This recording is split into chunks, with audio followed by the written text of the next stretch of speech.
Ah, hello there. Didn't see you there, sorry. Oh well, this may as well be my next video log documenting the process of my drawing. I'm sorry that there's been such a long gap since the last one. I've been very busy preparing for the upcoming exhibition at Queen's House, my brain ain't working, which is opposite the Cheese down Paragon Street here in Hull. Sharing it with Adam Wilson, another local artist, and we're going to blow you away by drawing live in the exhibition. I'll be finishing this drawing, and Adam's going to work on a massive piece, as well as I think making drawings inspired by the visitors and the surroundings. So yeah, we're two very cool people, so if you're watching this and you're in Hull, you've got to come in. I think it starts Thursday the 12th through to November the 10th. Wednesday, Thursday, Friday, 11 PM to 4 PM. I've got the spiel. Yeah, this drawing's looking good. Also, I've got to say thanks to Creative ENRG Hull for giving me the opportunity to have this exhibition. It's pretty cool. In the year of City of Culture. Yeah. I've got my Undead Bod t-shirt on, which is my design inspired by Dead Bod, which is a local street art phenomenon. You would have heard it if you're not from Hull, probably, or you might have done if you're particularly cool. I'm sure there's some cool people watching who are in Hull.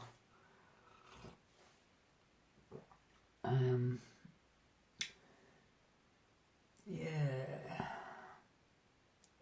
So this will probably be the last video log before the exhibition, because tomorrow I've got to start hanging it and planning it and curating it and all that kind of crap. I might have a few Undead Bod t-shirts available for sale. I've got a few left. If anyone wants the last few. Undead Bod postcards, badges and keyrings as well. Oh, I've sold out. Yeah. So I should probably try and speak about what this work means to me at the moment. Capture this time in my artistic development.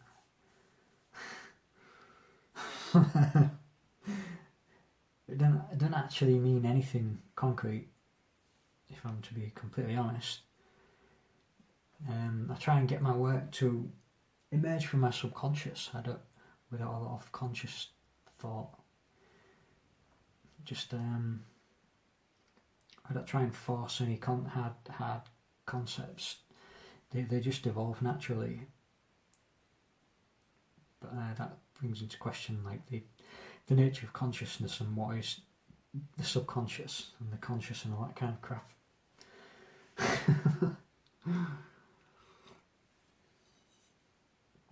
I remember Bernard, the singer of Joy Division, now the singer of New Order, guitarist of Joy Division, when someone asked him what his songs are about, his lyrics, and they do seem like nonsense, a lot of them if you listen to them, but he said he rates them as a stream of consciousness. They just kind of come from nowhere, and it's only afterwards when he realises what they mean. I think that's a good way to approach art and life in general, really. Just kind of go with the flow and let your destiny kind of unfold out before you naturally. Don't force it too much. Like high conceptual art, I'm not a big fan of because it never seems very natural. But obviously, I'm a product of my surroundings, and this art is a product of my surroundings. But so there's a lot of deep meaning within it. just inherent within it was for the sheer reality of living in this world and being affected by it. I've tried to use imagery that has absolutely no connection with the place at all, like crucified saints and kind of Dante's Inferno-esque writhing bodies trapped in the swamp with the enlightened elite looking down in their togas.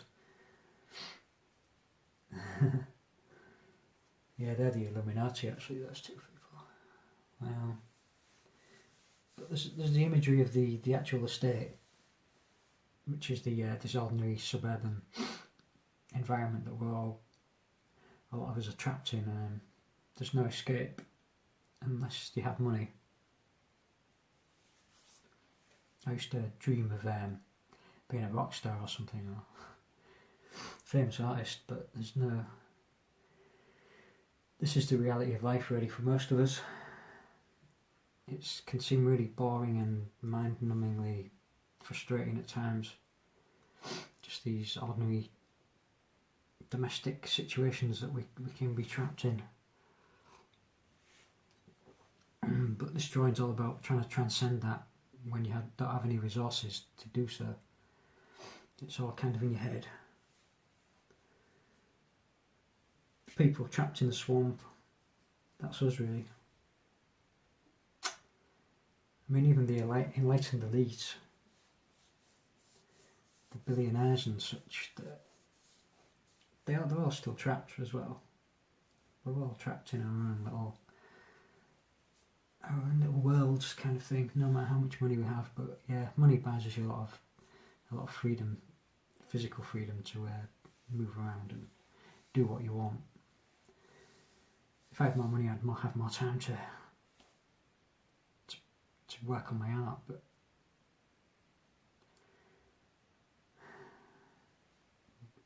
just can't do it at the moment. And then there's the research I've been doing into the place. These trees here, you can just see them at the edge. They've been in a lot of my drawings and paintings.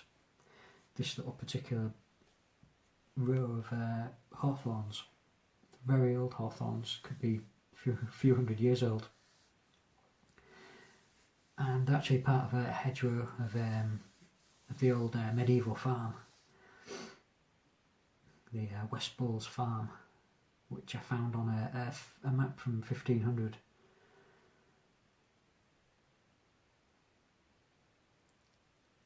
And I actually found some of these very hedgerows on that map.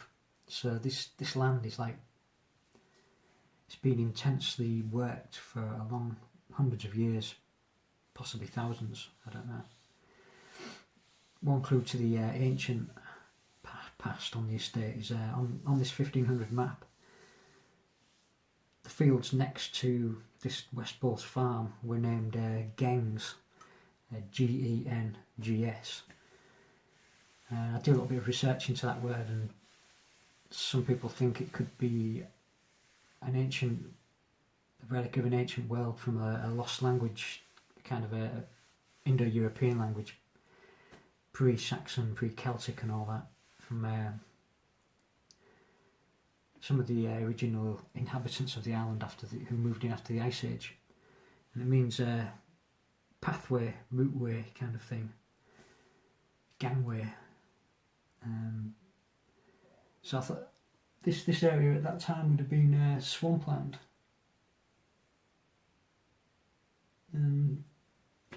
I wondered if that could be an ancient memory of that survived through hundreds and thousands of years. An ancient memory of some kind of routeway through the swamp. Possible. That's the kind of thing I'm interested in this place. These ancient trees survived between the houses, and the architects left them there. Part of some kind of lost meaning in the landscape that, as it evolves, the little ghosts left there. like walking around and just trying to roll the timeline back and imagining how it'd be. Just a medieval peasant walking along this hedgerow when houses weren't there. Just when you walk around the estate at twilight, and you just see the shadows, the dark shadows of the trees against the starlit sky, and you wanna imagine a medieval peasant walking along an old farm labourer or something, like 600 years ago. Just trying to imagine his world, or her world.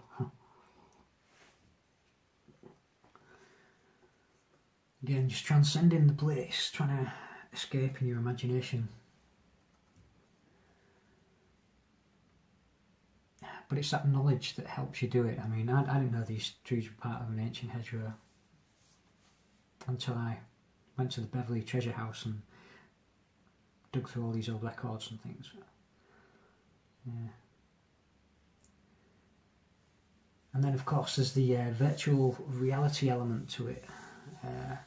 If you put this on, once this is finished, you see the proportions are distorted, like the lines curve of the.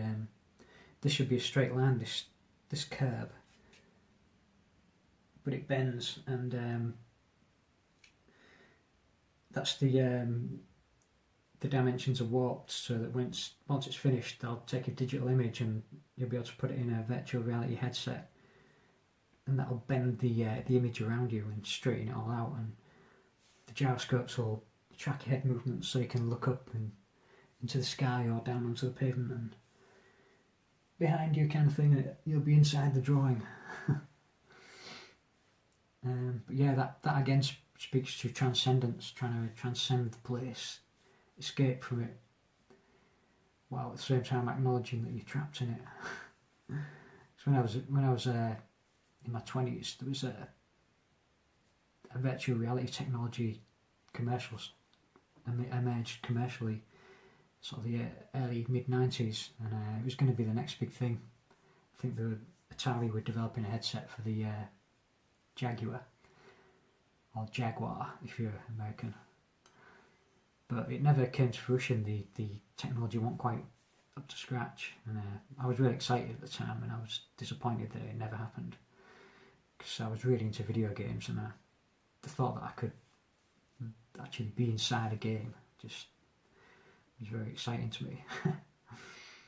But yeah, like 20 years on, and it seems like it's going to happen now. It's like the Oculus Rift and the HTC Vive, and then Google Cardboard and stuff. It's becoming real. So there's that element, yeah. The need to escape your environment into these fantasy worlds, and I used to be really into role-playing games and Dungeons and Dragons type games for the computers. I love the Japanese role-playing games like Zelda and Dragon Quest. Yeah, I'm waffling. I suppose there's one more thing that's been at the centre of my kind of psyche whilst I've been working on this drawing. It's a sort of a family story. A few years ago, I discovered an artist named Austin Osman Spare. He was an Edwardian guy who he was I suppose you could call him a genius painter, artist, and he was also into the occult. He used trance states to access deeper levels of his creativity and subconscious. He'd stay up all night with the lights switched off in darkness, and he'd be drawing, and then he'd kind of come to in the morning, and his sketchbook would be filled with these amazing works. He had no memory of making them, kind of thing. He was a really interesting guy. He was completely ignored in his time. He did these amazing paintings, and it just wasn't fashionable at the time. But this was just before surrealism happened, and artists became interested in the idea of the subconscious. And So he was kind of ahead of his time and he paid the price. He died in poverty, but I was also interested, as well as his artistic works, his occult ideas and concepts, and his use of magic ritual to create artwork. I thought it was an interesting idea. He was a friend of Aleister Crowley as well, for a while anyway. This kind of fell out. I think Austin Spare was a bit too cool for Crowley. But yeah, it was an interesting time for art, kind of Edwardian period. I became really, not obsessed with the guy, but it became after I left university, my artistic direction drifted a bit and my inspiration left me in it. And just reading about him helped me kind of stay a bit inspired and excited about life and art and stuff. So I kind of felt a bond with him as well. Just the way he was lost in his life and he struggled to make ends meet and whilst remaining creative. But he had 2 world wars to live with. I suppose I haven't had to live through that. Yeah, and then I started researching my family tree. And the path just opened up on my mother's side. The surname Fellows, a maiden name. And I found my great-granddad Albert, who I knew he was into the occult, and he used to conduct seances, and he was a medium, and he used to manifest Indian spirits as part of his ritual or whatever. So I've always been interested in his story, but we only had fragments that Grandad had told Mum. Apparently he was a bit of a tearaway. He was heir to a fortune in a wealthy family in Birmingham, but he was disinherited because he was a tearaway. He kind of ran away at home at 19, and he was into the occult and things and magic. Magic of an older provenance than just sort of conjuring and Paul Daniels type stuff.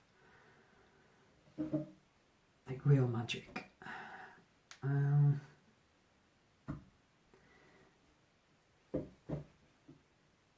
I just wanted to know more, really. Grandad told Mum that there was a Fellows Park in Birmingham, and I'd always searched for it, but I could never find it. But I managed to find it. It was a Fellows Park, as in a football ground of Walsall, which is near Birmingham. So that kind of filled a little void that I'd been trying to fill for a while. Like a little part of the picture, part of a piece of the jigsaw. And I started researching his life as much as I could, and born in 18... Oh God.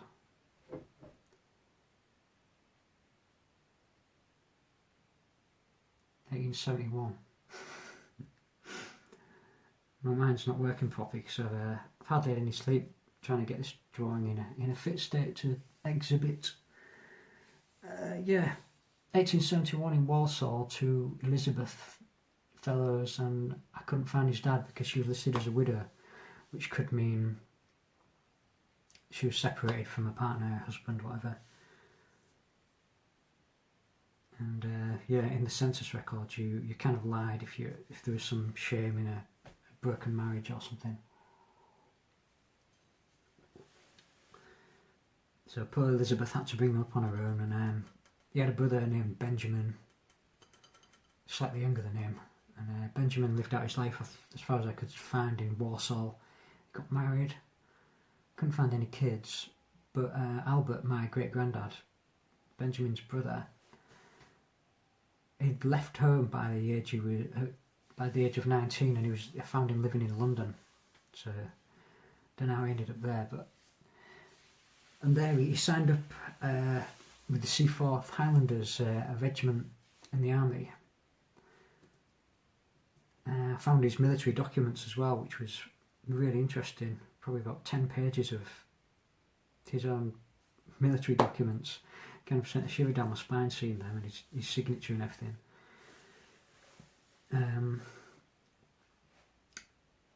This was in 1891, I think. He signed up in London, and he ended up in India. He served in India for a few years. By 1893 he was in India. I researched the Seaforth Highlanders during this time. He was there for 3 years until 1896. The engagement they were involved in, and it was pretty hardcore. That made a connection with my mind as well. It's the story that he used to manifest an Indian spirit kind of clicked, and yeah, he was in India. But I kind of presumed it was an Indian, as in American Indian and Native American. But no. So he might have got into some kind of form of mysticism in India. I wish I could ask him. It's really interesting. Yeah, but he was discharged by 1896.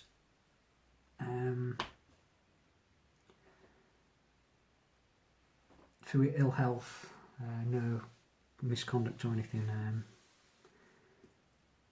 So he obviously became ill there. I don't know if injured or anything. It sounds like he had some kind of disease. And he was back in London. He was on a census record in 1900 in London, and he was working in the Savoy Mansions. When I saw that, I thought that was pretty cool. He was living there. I thought he might have come into some kind of a fortune and been living in this mansion, but no, he was just a porter, a servant. And that was when I had this kind of shot of inspiration that I instantly knew that he'd met Charlotte, his wife, my great-grandma. I kind of knew he'd met her there, and I don't know why, it sounds ridiculous, but so I went through the people living there, the list on the census, and sure enough, Charlotte Jarvis was listed as living there, a couple of years younger than him. So I followed the timeline through, and it was her, and yeah, she became fellows. Her maiden name was Jarvis. I followed her family back to Suffolk. She came from Lowestoft, I think it was, for a family who worked on ships, shipwrights and rope makers and things.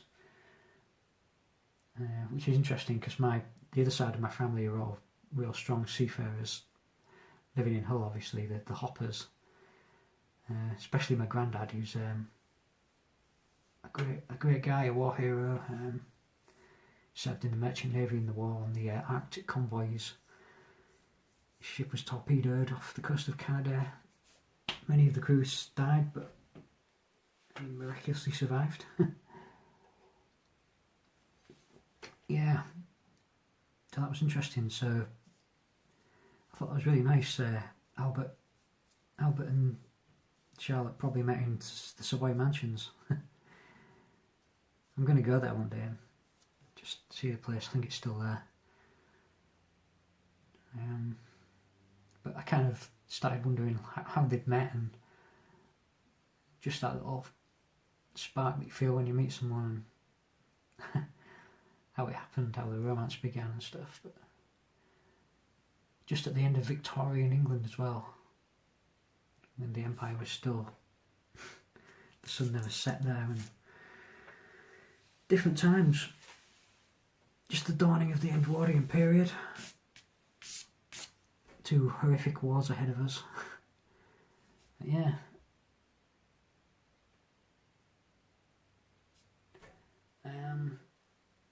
Really interesting thing that kind of struck me as well. 1903, they had a child, Leslie, and he was born in Kennington. This would be my granddad's brother, in Kennington in London, and I immediately thought, I'd just read Austin Osman Spare's biography, and I knew that he was at this very time Austin Osman Spare was living in Kennington and exhibiting his work there and publishing occult grimoires and things. So I thought, wow, that's fantastic, because yeah, my great granddad was really into the occult and stuff and magic and ritual, and I started to wonder, did he meet him? Did he see his work? And yeah, or perhaps he got into the occult at this time. Perhaps he was inspired by the scene in London. But yeah, I'll never know. I'll never be able to ask him. But yeah, he was in the exact same place at the same time as Austin Spare, the guy I'd been inspired by just recently. Might not mean anything, but it seems significant to me. I always read great significance into little random coincidences like this. Yeah. So by 1910, the census, great granddad Albert was living in Hull for some reason. He'd moved up here. 82 Hardy Street off Cottingham Road. I visited the place just to see what it was like. It's a nice house. I would say upper working class. Yeah, nice big bay windows, just a Victorian terrace sort of thing. Yeah, it's funny looking at the house, wondering, just imagining him coming and going there. The place would have been very different then, kind of semi-rural almost. There's still lots of fields all around it. Hadn't been developed really. But yeah, different world again. And that was when my granddad was born. He was born there in 1910. And a final little interesting coincidence. Another massive influence on my life was J.R.R. Tolkien and the Lord of the Rings mythology. And I found out recently that Tolkien actually lived in Hull for a while. Before I'd written The Hobbit or Lord of the Rings, he was just kind of sketching out the mythology behind it all, creating the world of Middle Earth, and he was inspired to write kind of one of the key foundation myths of the story in this area, in woodland in a village near here named Roos, R-O-O-S. I keep meaning to visit this woodland. I was going to do it this spring because that was when he was inspired, but yeah, didn't get around to it. So maybe next year, next spring, if I'm still here. Yeah, that's amazing. It's the tale of Beren and Luthien. He was watching his wife dance in these woods. And it just the story came to him. The two doomed lovers, a mortal and an immortal elf. So this place is again important. There's a strange atmosphere about the place, I've always thought. But Tolkien was living down Cottingham Road at this time, so this was the time, around the time my granddad was born, and great granddad Albert was living here. He was working as a warehouse foreman, so he'd gone up in the world a little bit from when he was in London, working as a porter, a lowly porter. That's interesting though, yeah. He was. His house was a few streets down from where Tolkien was living. Tolkien lived down Cottingham Road in a big building opposite where the university is now. It's still there. There's a blue plaque there now, commemorating his time here. Yeah. Again, I wondered if Great Grandad had maybe walked past him whilst they were on a Sunday morning stroll down to the shop to get the paper, the newspaper, who knows? They might have had a little chat. Probably not, but it's nice to think. Yeah, I've gone on for over half an hour now. God. If anyone watched this, then thank you. You know a hell of a lot about where my head is and what this drawing is all about. It's better sign off now. This is Matt Hopper, an undead bod. Peace and love.